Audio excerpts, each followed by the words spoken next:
And now, you're tuned in to RBLR, the home of Tampa Bay's RBLR Sports.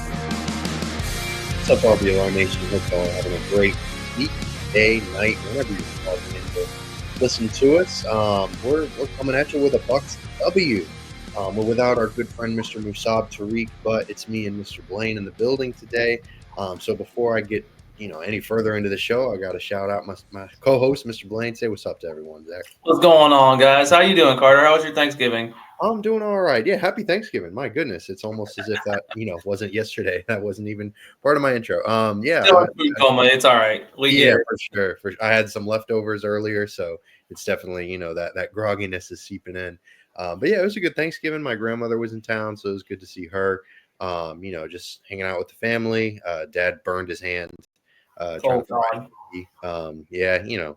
That's how it be sometimes. But the fried turkey was delicious, so it was worth it.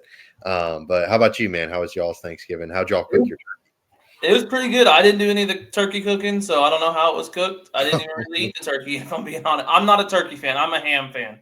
So I know. Breaking news, Zach is weird again. No, I had ham and all the. I'm more of a sides person on Thanksgiving, man. I'll be honest with you. I enjoy it for the mac and cheese and sweet potatoes. So. Yeah, I mean, who doesn't love the sides? I mean, my goodness, everyone. I feel like everyone's a sides person. It's definitely a big side dish holiday. My girlfriend Ashley, she cooked up some mac and cheese from that TikTok recipe, Teeny or something. I don't know if you. I swear to God, Michaela did the same exact thing, bro. The same exact thing. She was like, "I'm making this recipe from this TikToker. Her name's Teeny. She was on she was on a cooking show. Yeah. Never heard of her in my life, but I'm with it. It was pretty good. I liked it. Yeah, I loved it too. Yeah, she did the same thing with the mashed potatoes. I think it was the same Teeny lady or whatever. So she's getting a free plug on RBLR. There we go, right? Yeah. Go check her out. Great show. Right, for sure. Check her out. She's all over TikTok. But also you want to check us out. We've got some really great content coming out every week. You can follow us at RBLR Bucs or at RBLR Sports. You can also give us a like or a subscribe so you can stay in the loop because the Bucs have some big games coming up. Some playoff implications. There's just a lot going on. There should be some excitement coming out of Bucs Nation for sure coming in the next few weeks. But speaking of excitement, they were really good this week. They had a 30-7 win. Obviously, it was against the New York Giants. So take that with what you will. But at the same time, you can only play the team that you're supposed to play, and they took care of business. So I thought this was a really encouraging win. I know everyone's going to say, "Oh, it's the Giants, it's Tommy DeVito, blah blah blah," but who cares? It's a big time win. They're still an NFL team. Those guys are getting paid too. It's not like the Giants are running out, a high school team or what have you. So it was really, really exciting to watch the Bucs just go out there, do their thing. Baker looked fantastic. He was, in my opinion, the best quarterback of the week from this past weekend. He just looked outstanding. Huge bounce back game because I know, before the bye week, he looked a little just out of sorts against the 49ers, which, hey, it's the 49ers. That's understandable. They have a really good defense. And Mike Evans wasn't there, but Mike was here this week. And even Mike wasn't really super involved. But, I mean, still, it's exciting to see this offense just kind of settle back in, just get back into the groove of things, kind of rebound to their Niners and Kansas City ways. So what were your thoughts on the offense? No, I mean it was refreshing to see, and I don't think that people are wrong to go, well, it's the Giants, but I mean realistically, like you said, there's not necessarily any team that's just giving you a win. Right. Although we did talk about the Giants openly flopping at this point, so that's a good point. Who knows? No, I think it was overall good to see Mayfield come and step up again, and to see Evans not be a huge part of the game plan and still get involved.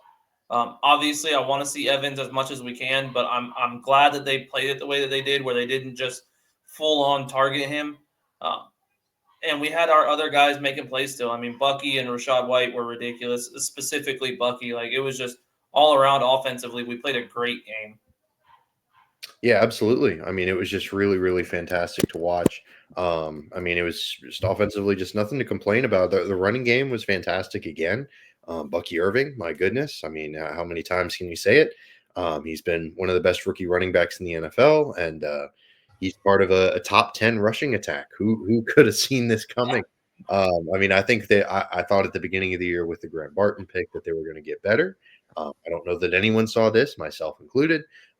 So how's this happening? What do you think's going on? I mean, do you think it's just Liam Cohen, Bucky Irving, and Graham Barton kind of a confluence? Is there how do you distribute the credit here for this rushing? Yeah, I mean, I think it's got to be a group effort. Graham Barton is the biggest part of why, but I also think that we got better all around on the offensive line. Some of Absolutely. the people that we weren't, like Bredesen, and some of the people that we weren't expecting to be relevant for us, I guess you could say, have come in and made, have gone or outperformed by strides what we were expecting, at least here on the show. And I think that Bucky Irving coming in, Bucky Irving is a better, like, pure runner than Rachaad White is, in my opinion. And I think that was kind of my gripe on Rachaad White last season, was he just doesn't look like he wants to run the ball. But Bucky is like a completely different beast back there. He wants contact. He wants to get through, and it's fun to see that. And then Liam Cohen coming in, I think it really opens your eyes to how important a good offensive coordinator is when you go from Dave Canales' run game last year to Cohen's this year. I think that it's got to be an all-around effort, in my opinion. Yeah, I mean, it's been really fun to watch. It's been so many years of just bottom of the barrel rushing offenses. It was, as much as Dave Canales did a fantastic job last year, it was a bit boring watching just the same inside zone, just kind of turn around and punch it up the middle and hope that something changes. And, again, Robert Hainsey did a fine job last season, but I don't know that he was nearly as good as Graham Barton is doing this year.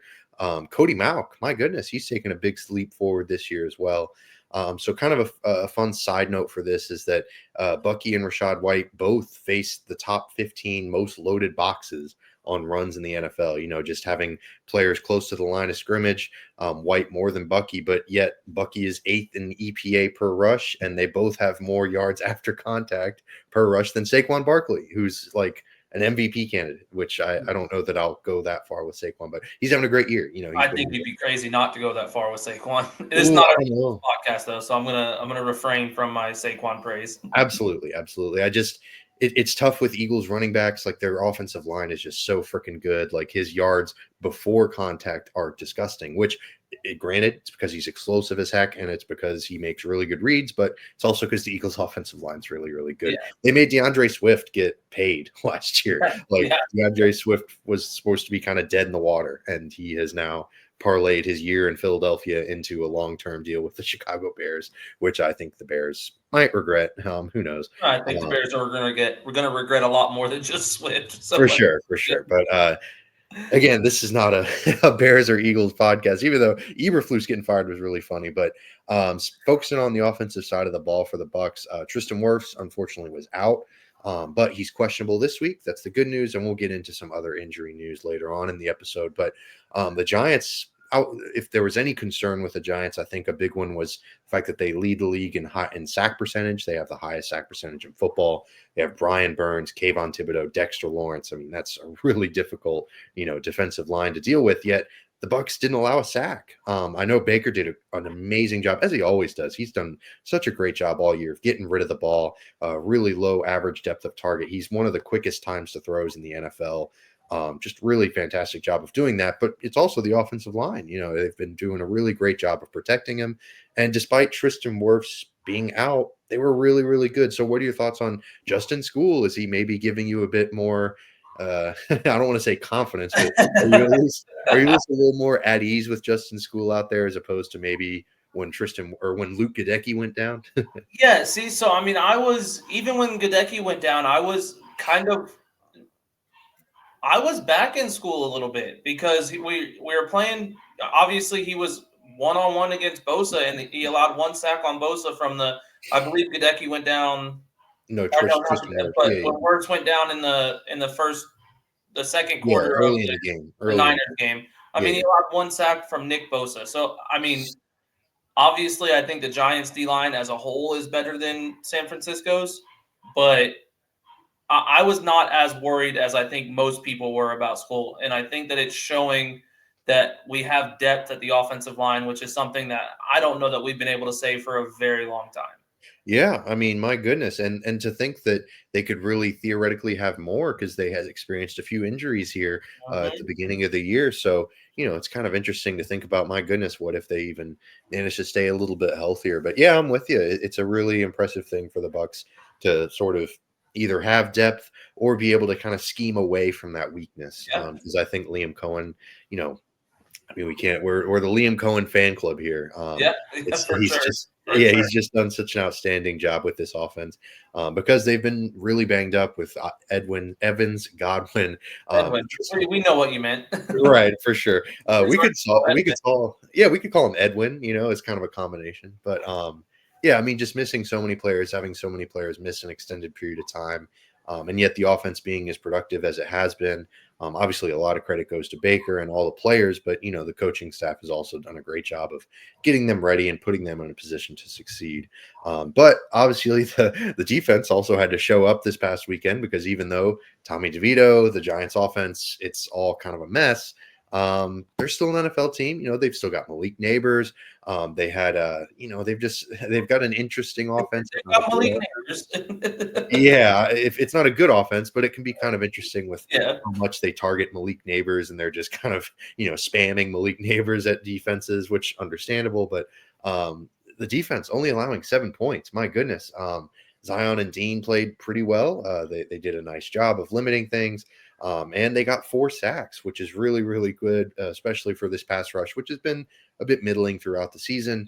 Despite Joe Tryon-Shoyinka, he's dealing with a sprained ankle. He's doubtful for this Sunday's game. So what were your thoughts on the defense overall? Are you kind of using this as a reason for optimism or just dismissing it like, hey, good game. It's nice to see one go through the net, so to speak. Yeah, I think that you nailed it right on the head with that last one. Like, yeah, we played good, but I'm more worried about the Giant, like let me rephrase that. I'm more pessimistic about how good we played on defense than I am on our offense, because I think that the Giants' defense is a lot better than their offense is, especially with DeVito. So I'm optimistic, but like cautiously optimistic, because outside of Neighbors, and like I know they have Slayton, but he's kind of irrelevant if I'm being honest. So outside of Neighbors, they don't really have anyone that like worried me. So I'm not totally afraid of, or I'm not totally confident that this was like a turning point for our defense or our defensive backs more so. I think that it's going to take more than just this game, and probably more than the next game, for me to be like, yep, we're back. We're good. Yeah. No, I feel you. It's not super fun. It's still not super fun to look at the past few weeks, to look at their overall season statistics and how they've performed. But like I said, I think just a little bit of a confidence boost, even if it is against the Giants. It's still nice to see yourself just play well. But I'm with you. It's a very cautious optimism. I'm certainly not, pounding the table like, oh, there's best defense in the league or anything like that. But they did get the 4 sacks, which I thought was really fun. And speaking of pass rush, there were kind of some newsy stuff this week. Shaquille Barrett unretired. He's still under contract with the Miami Dolphins, though. The trade deadline has passed. The Dolphins don't seem willing to release him. So that's kind of an awkward thing. I don't know what to make of all of that, but James Houston was released by the Detroit Lions. So I wanted to get your thoughts with JTS potentially missing some time and with his pass rush group just kind of being meh to begin with. Do you think maybe the Bucs explore signing either one of them? Shaq might be out of the question, but James Houston, he's kind of interesting. Yeah. Yeah, no, I think that back when James Houston was drafted, it was like, they may hit a diamond in the rough here, kind of a deal. And I think that he's going to he has potential to still be good. I worry that we're maybe past the point of another experiment, because it seems like all of our pass rushers are kind of experiments at this point, outside of Cansey and Vea, obviously. But I feel like, especially on our edge, they're pretty much all kind of, well, could this be the year? Is he going to break out this game? Is this the next game that's going to happen? So I would love to on Blue Sky. I posted about it saying I would love for them to give him a shot on the cheap. As far as Barrett though, he even said when he retired that he was doing interviews and he said the only place he'd ever come play again was Tampa. So I don't know that he's necessarily unretired. I know that he's filed for to unretire, but I don't think you see him play for the Dolphins. If he doesn't get a chance to play in Tampa again, I think he's done, or waits till next season because technically I think he's a free agent next season again. I think so. Yeah. I don't know how it works with him having a contract and then retiring. Right. Yeah. But with that being said, I mean, I would love to see Shaq. I know he kind of had a down year the last year for us, but he was dealing with injuries and coming back from an injury. I think if he's fully healthy, I don't think that there's anything that could hurt our pass rush at this point. For sure. And the good news is I totally missed this news over the week. The Browns claimed Justin Houston anyways off of waivers. Yeah, so no Houston regardless. I did not see that either. I'm glad that you just said that because I would have not. Good for the Browns. I mean, it was a good claim. He's deep, and I think he's got another year of control after this season, if I'm not mistaken. I think so. Yeah. So it's a good pickup if you're the Browns. It's a good pickup if you were any team, really, because what's the worst that's going to happen? He sucks for you. Right. Yeah. And the Browns could use some extra pass rush depth, especially after they traded Zadarius Smith, who went to Detroit, ironically enough. So, yeah, a bit of a swapping of places there for both of those guys. But yeah, it'll be interesting to see if the Bucs maybe try to work something out with the Dolphins. It's just so tough with the trade deadline being passed. I don't think that you technically can work anything out at this point. Right. Yeah, that's kind of the problem because any under the table thing would, probably get a fine. And are you really going to risk getting like a fine or losing a draft pick over Shaq Barrett? Exactly. Like I love Shaq. He's great, but yeah, I don't know. That'd be kind of tough. If they release him, I think that Tampa needs to take a shot on him. I would be very happy with that. I think if they release him, I think that they might operate under the assumption that he's going to sign with the Bucs. It might be Miami sort of just doing Shaquille Barrett a solid, but up to this point, it doesn't seem like they've been willing to do that, which is kind of tough. But what are you going to do? But if you want to make your wardrobe solid, if you want to make a little waiver claim for your wardrobe, my goodness, that's a stretched metaphor. But head to shop.rblrsports.com. We've got some really great gear for all things sports Tampa Bay. If you're looking for Bucs, Lightning, or Rowdies, we've got it all. We've just definitely head over because, Christmas is right around the corner. The holidays are coming around the corner. If you just want to buy yourself something, you don't have to buy something for a friend or a relative or anything like that. And we'll give you a promo code since the Bucs won this week. That's Cannon, CANNONS. You type that bad boy in, get 10% off your entire order. All right, after that little shot plug, we'll be advancing to the second half of our episode because the Bucs have another game this weekend. They did not play on Thanksgiving. They didn't play on Black Friday. They are playing on Sunday afternoon, playing against the Carolina Panthers in Carolina. So there's kind of some injury woes to kind of deal with. The Wirfs injury we already mentioned. Jordan Whitehead was also placed on IR today. He's only going to miss 4 games, hopefully. Initially, it was feared that he would miss the rest of the season with that pec injury, which... So, it's good news. Not exactly great news or anything, but it's better than what the Bucs were expecting. Tyke Smith also out this week again, which kind of stinks, but, that's how it be sometimes. So, Panthers, do you got any initial thoughts on the Panthers, how they've been playing? I mean, they only lost to Kansas City by 3. Kind of an interesting team. Bryce Young is starting to seemingly kind of turn it around a little bit. So what are your thoughts on the Panthers heading into this weekend? The Chiefs only beat the the Raiders by 2, so I'm not convinced that anything with the Chiefs. Again, I think that it's I don't think they're a very good team, even despite their record. So I'm not sold on any team that plays a close game with the Chiefs, which I think every team they've played has been. Every team does, yeah. So I'm not like worried about they played a good game against the Chiefs. Well, so did we. So, right, sure. I think that our defense is better than the Chiefs. I'll stand on that, especially our blitz, our ability to blitz is better than the Chiefs. In my opinion, it's not, I don't think the numbers would say that, but in my opinion, I think we run as much as I give Bowles crap, I think we have a more difficult scheme to pick up on than the Chiefs do. So I don't foresee them beating us, But I do think that with this being at Carolina, it's got me a little bit worried for as people will call it, a trap game where we go in thinking we're going to win and something crazy happens. And you know how it goes. Last season we played Carolina when they were a trash bin of a team. For sure. We won by 3 points, and I don't think we scored a touchdown. I think we kicked field goals the whole game. Yeah, so, it was a weird game. It's one of those things where like I'm confident, but also at the same time, like back in my mind, I'm like, well, it's Carolina. Like anything could happen, I guess.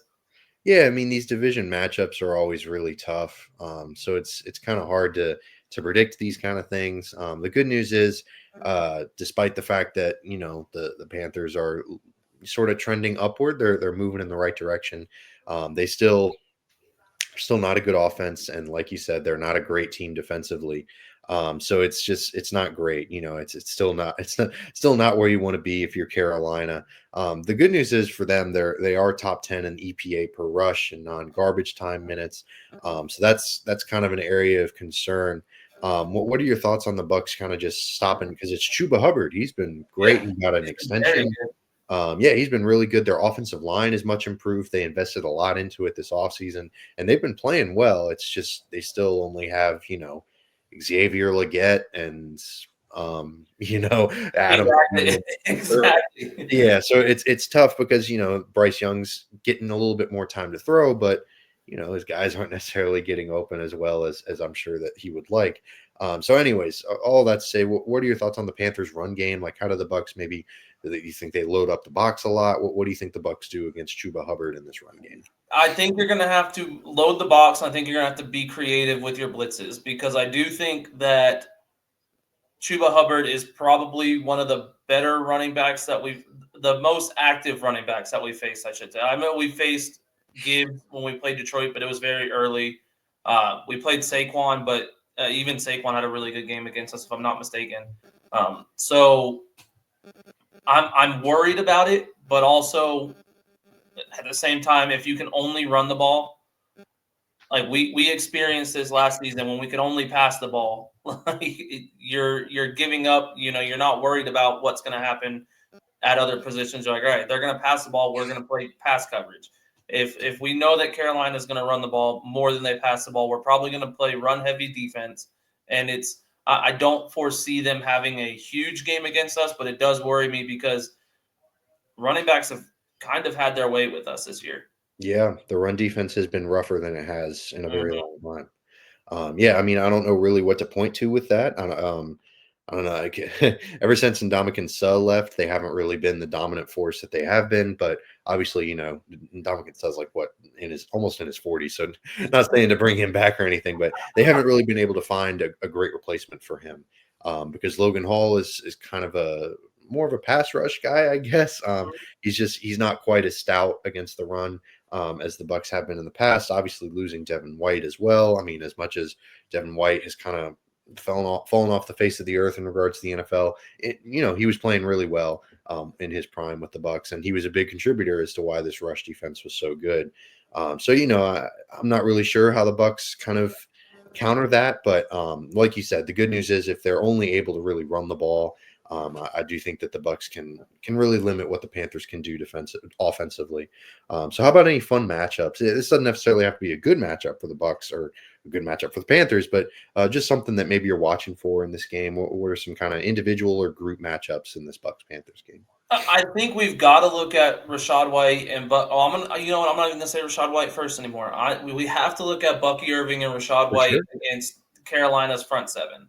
I think that it could be another really good game for us, and I think we see maybe another one of the best Bucky Irving games out of this.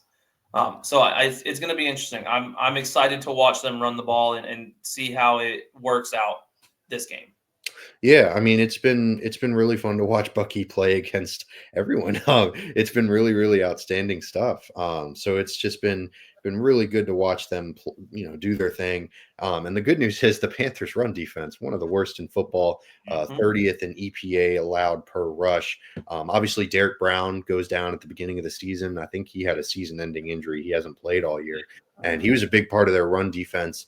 And I think Shaq Thompson went down as well. Isn't he done for the season? If I'm not mistaken, something with his arm, I think. Yeah, which sucks because he's a really good linebacker as well, a big part of what they do defensively. So, yeah, they've been feeling that. They unfortunately missing some guys, and they haven't really been able to bounce back. And the results bear it out. So it's been tough to say the least. For sure. It's been tough to watch that team defensively and offensively, but just kind of tough all the way around. So yeah, Bucky in this offensive line versus the Panthers front seven. That's going to be a big one. But for me, the one guy that's managed to stay healthy, knock on wood, my goodness, for the Panthers is J.C. Horn, who, kind of struggled a little bit to stay on the field through his first few seasons in the NFL, but he's a great cornerback. He's really fun to watch out there. So him versus Mike Evans is something that I'm going to be really curious about how that plays out, as well as, Zion McCollum and Jamel Dean against Xavier Legette, I guess, whoever the Panthers are running out there. What's that? Adam Thielen. Yeah, Adam Thielen, exactly. Receiver I know on Carolina. For sure. Yeah. I mean, Xavier Legette gives great interviews. He's got that really thick accent, and he's shown some moments. I think he's a promising young wide receiver, but in this current state of the Panthers offense, I don't know that they have a whole lot of playmakers for the Bucs to really concern themselves with. But you never know. It's still the Bucs defense. They can still anything can happen. That's why you never want to miss a Bucs game. For sure, absolutely. They can pull out some crazy stuff on both ends of the spectrum, on the negative and the positive. So definitely worth tuning in. But we're getting towards the end of our episode. But before we do, we got a couple of really fun segments. Over-unders. You know how it. You know what time it is. Mr. Blaine, I believe it's your turn this week. Yes, sir. Yes, sir. Hit us with them. What you got? All right. So Musab kind of made me go into full-on, look at the numbers and look at the bets. And we talked about how good our run game could be against Carolina. Do you think that Baker Mayfield has over or under? No, not the same one, I promise.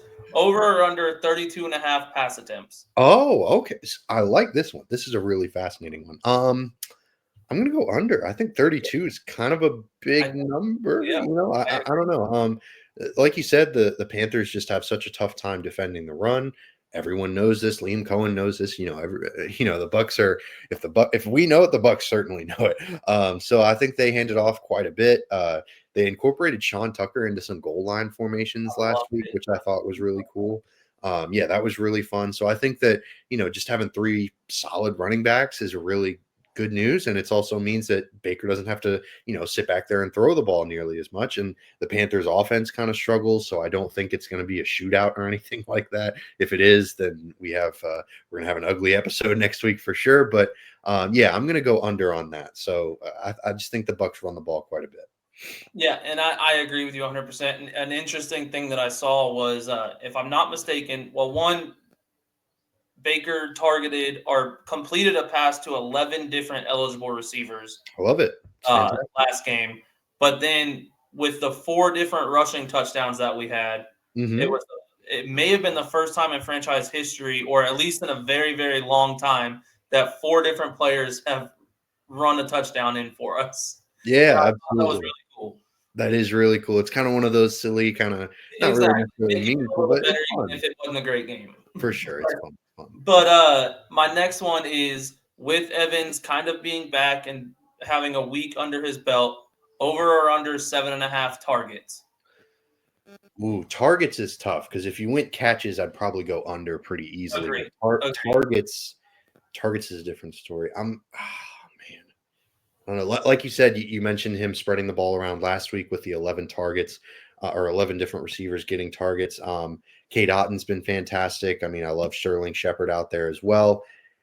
I'm still going to go over though, because it's Mike Evans. Like I can't count on him not being targeted. I can't count on him not being incorporated into this offense, especially because he has, like you said, another week under his belt. He's more comfortable in the offense, or more comfortable, playing with that hamstring.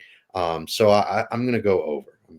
I'm also going over. I think we're getting to the point where, like, as much as I talked about it last week, not wanting to do it, we all want to see Evans go over 1,000 yards, and now we're at 99.5 yards a game for him to get. Yeah, it's tough. It's going to be very tough. Luckily, it's a very weak schedule coming up, For so sure. it For could sure. happen. But I foresee it maybe being more of a pushed agenda, kind of like Brady used to do for like his guys. Well, last game of the season, we're going to ball out. We're going to throw to everybody. We're going to make sure you get your bonus. Right. Uh, Absolutely. so I've got over as well, and I think that it might even be over in catches, if I'm being honest. Ooh, wow. I hope so. If Mike Evans has, Fantastic. yeah, if Mike Evans has over those amount of catches, it might be another Giants type game where they just run the table, and it's just a not kind of, I don't want to say a snooze fest, because last week was a fun game to watch, It was but fun to watch, yeah. yeah, it was just kind of, it was over by the first half. So I think it might be another one of those games. But is that all you got for us, Mr. Blaine? You got another That's one? all I got. Unless you want to make one up on the spot, I got you if you want me to. No, I've got other ones in mind. that's all right. No, we got 2 in. That's a solid number. I like getting 2 in. So now it's predictions time. Before we log off, we gotta give y'all our takes, and I don't think they're hot takes or anything, but who we think's going to win and what the score is going to be. So give it to me, Mr. Blaine. Who you got winning? I've got Tampa winning 34-20. Ooh, wow! You think Tampa? I do think we have a bigger output on offense, but I think we give up. I think this team is better offensively than the Giants, so I think that we give up more points, but I still think we pretty easily win the game. All right, fair enough. Yeah, I mean the defense. We talk about it a lot on this show because rightfully so. They've struggled this year. I think I'm going to go 27-13. I don't think necessarily that the Bucs are going to run away with this as much as they did against the Giants, but I also think that they kind of make things a little bit safer towards the end of the game. The run game sort of starts to wear down the Panthers front seven because they're having a tough year. It hasn't been great. They're missing Derek Brown and Shaq Thompson, as we mentioned earlier in the episode. So yeah, I think 27-13 is a solid number. But any closing thoughts you got for this episode? Anything else you want to add, or are we good to go? What do you think? No, I think we're good to go. We both got them winning by 14. I think it's going to be a fun game, and That's a good point. I think it's going to be one of those games where you don't want to miss it. Like, I think some good stuff's going to happen for us this week. Yeah, absolutely. And even if it's not good stuff, then next week we'll be coming at you with a pretty nasty show. Because they'll have lost. Lose this week, I might not show up next week. Right. Yeah, it's not going to be a fun episode if the Bucs lose. But regardless, just as a little reminder, definitely hit that like and subscribe button so you can hear from us next week. Regardless of the result, we'll be back here. Maybe not Mr. Blaine, but me and Mr. Tariq will hold it down if that's not the case. But regardless of the result, we'll be here. You can give us a follow at X, at RBLR Sports, or Twitter, whatever you want to call it, or at RBLR Bucs. We're also on Blue Sky, or Blue Ski, another one, however you want to pronounce it. RBLRBucs.RBLRsports.com. Look us up there. That's our little verified username. Yeah, we're fancy out here. We're verified. Oh yeah. Yes, sir. You know how it is. But until next week, we really appreciate y'all for tuning in. Thank you to my co-host, the wonderful Zach Blaine. And as always, go Bucs. Go Bucs.